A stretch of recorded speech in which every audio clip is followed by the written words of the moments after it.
Well, g'day traders. Thanks for joining me in this market update and also individual share analysis. What I'm going to quickly do is just give you my triggers on the overall markets to really sort of understand which direction it wants to move when we hit these two triggers. So if the market wants to move bullish, it needs to prove itself.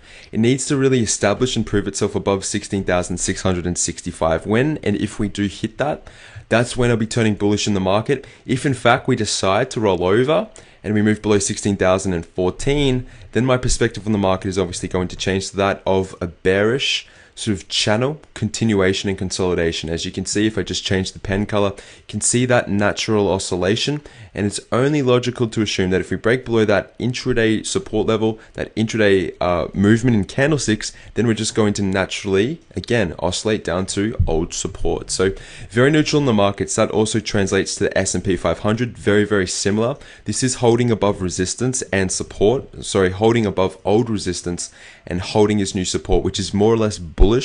But again, we've got this bi-directional trade set up on the overall market to capture whichever way it decides to move. One market anyway is the Nasdaq, which is quite bearish in comparison to the Dow Jones and also the S&P. You can see the trigger here, 4,213.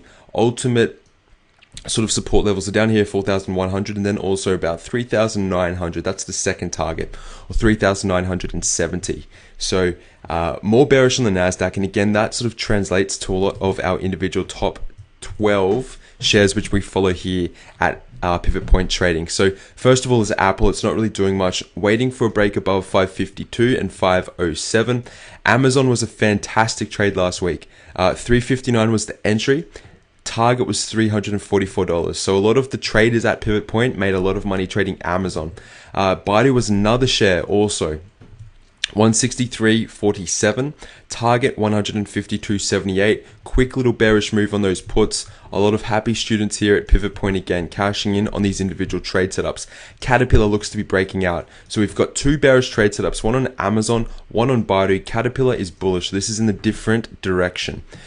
Very minor in the way of profit at the moment. It is negligible. Original entry 98.89. We're trading here at 99.40. Call it 1 cent below.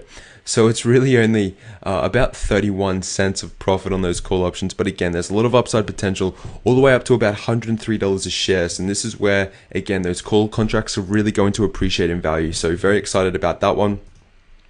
Google, again, look at this. Another fantastic share or shorting selection from last week. 1,144 down to 1,100. Very close. I do think we're going to come down, move around support, and then get that sort of sideways movement leading into earnings when we'll get that next gap. So there's no real trade on Google. HD, not a lot to talk about. JPM, again, could be breaking out, retesting old resistance. Resistance is new support before we get that next breakout higher. So we've got two triggers set up to re-enter into calls. Target is all up here, all the way up here, just shy of $63 a share. Netflix, again, another stellar trade. Absolutely tanked last week, below our perspective box. Really profitable trade. No trade this week, however, which is a little bit disappointing. Starbucks, again, set up to move lower. Really nicely set up to move lower. 72.52 is the bearish entry, down to $70.06.